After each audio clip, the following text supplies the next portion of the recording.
ఇక్కడికి వచ్చిన ప్రతి ఒక్కరికి, టీవీలో చూస్తున్న ప్రతి ఒక్కరికి, రాష్ట్రం నలుమూలల, దేశం నలుమూలల ఎక్కడైతే తెలుగు వారు ఉన్నారో ఈ ప్రోగ్రాం చూసిన ప్రతి ఒక్కరికి పేరు పేరున నా హృదయపూర్వక నమస్కారాలు.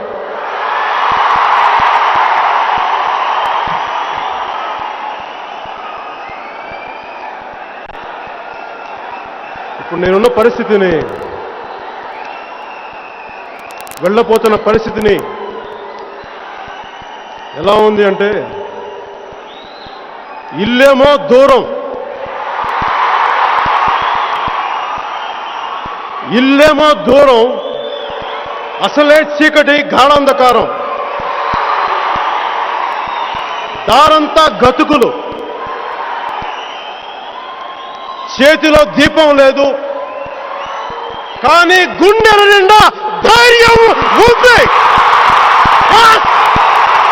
ధైర్యం ఉంది, ధైర్యం ఉంది.